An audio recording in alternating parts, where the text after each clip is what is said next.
लोकसभा निवडणुकीसाठी ठाकरे गटाने नुकतंच 17 जागांवरील उमेदवारांची घोषणा केली। या 17 उमेदवारांच्या यादीत राजन विचारे, बंडू जाधव, अरविंद सावंत, विनायक राऊत, ओमराजे निंबाळकर अशा विद्यमान खासदारांना ठाकरे गटाने पुन्हा संधी दिली।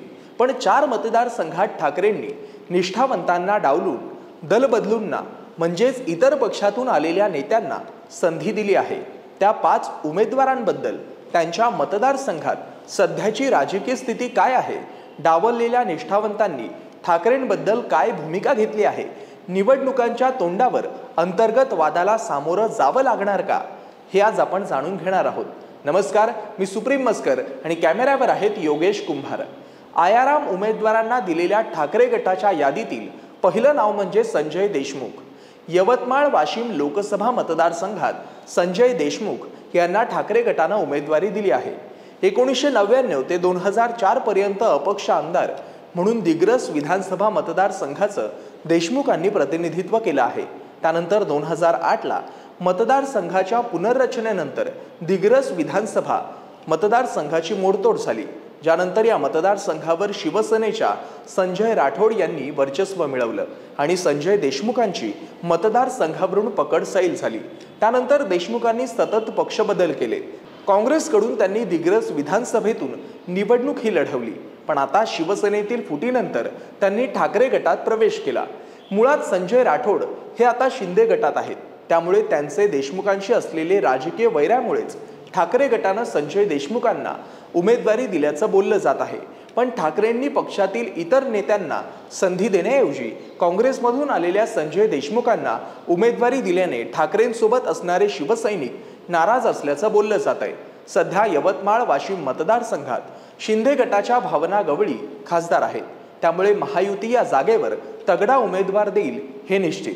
त्यानंतर ठाकरेंनी दिलेला दुसरा उमेदवार म्हणजे संजोग वाघेरे पाटील। दिनांक 30 डिसेंबर 2023 ला राष्ट्रवादी अजित पवार गटातून संजोग वाघेरे पाटील यांनी ठाकरे गटात प्रवेश केला। त्यांना मावळमधून उमेदवारी देण्यात आली।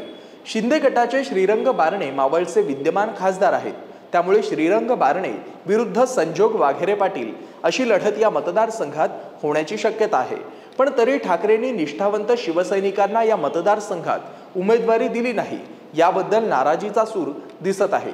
त्यानंतर ठाकरेंनी निष्ठावंतांना डावलून दिलेला तिसरा उमेदवार म्हणजे भाऊसाहेब वागचौरे। त्यांना शिर्डी लोकसभा मतदारसंघातून उमेदवारी देण्यात आली आहे। 2014 ला शिवसेनेकडून उमेदवारी जाहीर होऊनही शिवसेनेला जय महाराष्ट्र करत भाऊसाहेब वागचौरे यांनी काँग्रेसमध्ये प्रवेश केला होता।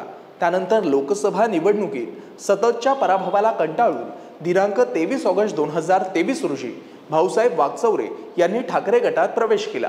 सध्या शिर्डी लोकसभा मतदारसंघाचे प्रतिनिधित्व शिंदे गटाचे सदाशिव लोखंडे करत आहेत। या मतदारसंघात श्रीरामपूरचे माजी आमदार भाऊसाहेब कांबळे हे ठाकरे गटाकडून लढण्यास इच्छुक आहेत, पण पक्षात भाऊसाहेब वागचौरेंच्या नावाची चर्चा सुरू झाल्याने नाराजीला वाट मोकळी करून देत भाऊसाहेब कांबळे यांनी शिवसेना शिंदे गटात प्रवेश केला। त्यामुळे निष्ठावंतांना डावलून भाऊसाहेब वागचौरेंना उमेदवारी दिल्याने मतदारसंघातील पदाधिकारी नाराज असल्याच्या चर्चा आहेत। ठाकरेंनी दिलेला चौथा उमेदवार म्हणजे चंद्रहार पाटील। सांगली लोकसभा मतदारसंघातून चंद्रहार पाटलांना उमेदवारी देण्यात आली। मुळात या लोकसभा मतदारसंघावरून ठाकरे आणि काँग्रेसमध्ये वाद सुरू आहेत, परंतु अचानक उमेदवारी जाहीर केल्यामुळे काँग्रेस नेत्यांकडून ठाकरे गटावर नाराजी व्यक्त केली जात आहे। दिनांक 11 मार्च रोजी चंद्रहार पाटलांनी ठाकरे गटात प्रवेश केला आणि पुढच्या 2 दिवसात ठाकरेंनी त्यांच्या नावाची सांगलीतून घोषणा केली आणि आजच्या यादीत सुद्धा त्यांच्या नावाची अधिकृतपणे घोषणा करण्यात आली आहे। मुळात पक्षात 2 दिवस पूर्ण झालेले नसताना चंद्रहार पाटलांसारख्या उमेदवाराला भाजपचे विद्यमान खासदार संजय काका पाटील यांच्या विरोधात उभं करणं अनेकांना पचनी पडलेलं नाही। ठाकरे गटाने घोषित केलेले 5वे उमेदवार म्हणजे संजय दिना पाटील। ईशान्य मुंबई लोकसभा मतदारसंघातून संजय दिना पाटील यांना उमेदवारी देण्यात आली। त्यांनी दिनांक 4 ऑक्टोबर 2019 रोजी राष्ट्रवादी काँग्रेस पक्ष सोडून ठाकरे गटात प्रवेश केला होता, पण आता ठाकरे गटाने संजय दिना पाटील यांना उमेदवारी दिली आहे, तर दुसरीकडे भाजपने या मतदारसंघात मिहिर कोटे यांना उमेदवारी दिली आहे। तरी अशा या 5 दलबदलू नेत्यांना ठाकरे गटानं उमेदवारी दिली आहे, ज्यामुळे निष्ठावंतांचं काय, निष्ठावंत ठाकरे गट का सोडून जात आहेत याचं उत्तर मिळतं। स्वतःच्या शिवसैनिकांना निष्ठावंतांची फौज म्हणून घेणाऱ्या उद्धव ठाकरेंना लोकसभेला आयात उमेदवार का उभे करावे लागले याचं उत्तर आता त्यांचेच कार्यकर्ते शोधत आहेत। तुम्हाला हा व्हिडिओ कसा वाटला हे कमेंट बॉक्समध्ये नक्की कळवा।